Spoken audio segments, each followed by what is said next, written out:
is be positive. When you come into class, right, be excited to learn, okay? I know we all go through the grind, I get it, but these are some, quotes from years past. Whatever, right? I know. Nobody uses Flask. I edited the student statement to be more correct. Arduino sucks.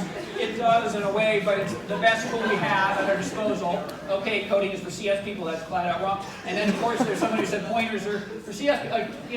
So just approach all these concepts. We're not forcing you to do it for life, but this is neat stuff, I think, right? If you're at MIT, you should find this stuff neat, okay? And it's fine to complain, I get it. But just, come in with positive energy. It leads to other people, and everyone has a better experience. Okay? All right. Has anyone ever seen Kelly's Heroes? Right. Pretty good. It's a weird war movie. 1970. Got plenty to put in.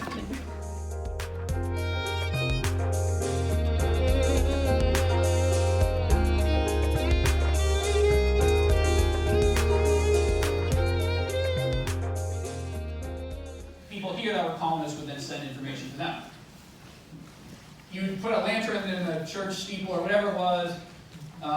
If you made it full power, right, lots of candle, that would convey by land. If you made it half power, if it was by sea, and if there wasn't a lantern that night, that's how you tell the other colonists the British aren't coming tonight. We understand that scheme?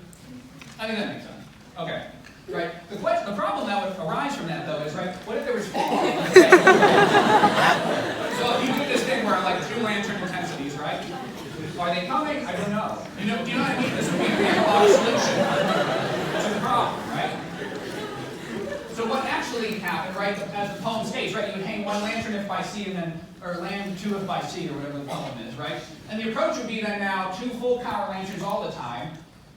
Do 1 only if it's by land, right? 2 if by sea, and then if they're not coming, you don't put lanterns up that night. And the strength of that approach, right, is that even with fog, right, you can still deduce, okay, presence or absence of 1 or 2 lanterns. Do you see this, sort of why this actually is beneficial? Well, this is a digital solution to the problem. They actually made this choice hundreds of years ago, and that helped us establish our independence. But at 2 bits, you actually can still hear the song, which is interesting. The noise is starting to dominate, right? Because it's not that the dynamic range is gone. This is 1. This is the minimum we can do. Right?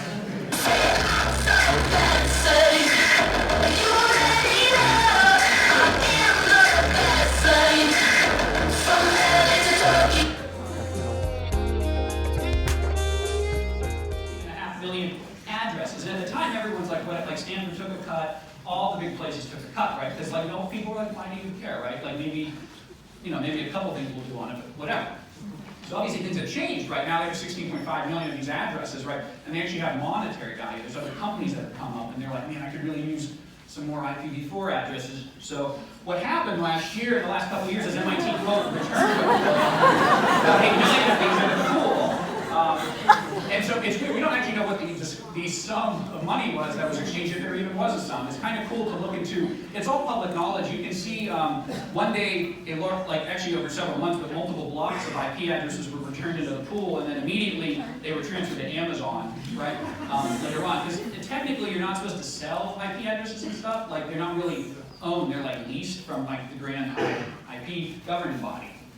But anyway, over 2017, 18, 19, actually, MIT had to kind of readjust all of its IP addresses because a lot of servers and things, basically all of our class servers that we used that used to be on campus got renumbered. Okay, does anyone remember last April, right after spring break, you came back and then the Wi-Fi wasn't working? Does anyone remember this? I remember it very painfully. I know that. So what happened right around, that was phase something of a certain number of phases where they were actually renumbering a lot of the outward-facing resources that MIT has, right? Because we sold a chunk of our IP block, whatever. And you may say, man, that's a bummer, right? We should save them up. But since the 70s, we've actually only used about 2 million of those originally 16.5 million. So they were probably like, why not? Let's just make some money out of this, right? And we still have about 6 million left unused, according to public records or something, which is something to reflect on.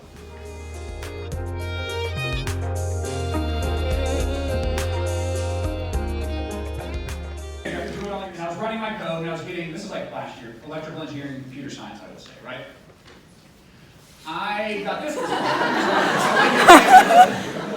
And I did another one, electrical blending, right? And I did this more times than I want to tell you, right? Sitting there, I'm like, what is going on? And I was not noticing that every time I would record my 3 seconds of audio, it would take 6.4 seconds to run. Right? Like we can see, that means you're putting 90 watts into this resistor, which is a coil. Where's all that power being used? What's that turning into in a resistor? Heat, actually. So that's all it is. It's not doing computation. It's not doing anything productive. All it's doing is actually just being released as heat as little juice particles fly by, and then those are vaporized, and then that's what you inhale. Okay? And so 90 watts is a lot in a tiny little thing. And so like these vape enthusiasts, if you would call them that, right? They wanted a lot of heat quickly, and the battery can deliver it, which is kind of interesting to think about. And obviously a lot of it is. Okay? So we ended up buying a bunch of vape batteries essentially for the class, which is, and they work really well actually.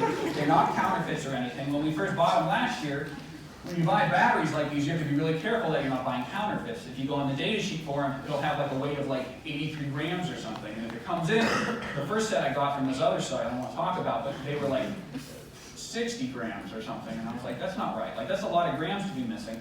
So I don't know if I want to tell you this, but I was like, man, they're way too light. So they never do this, please promise me.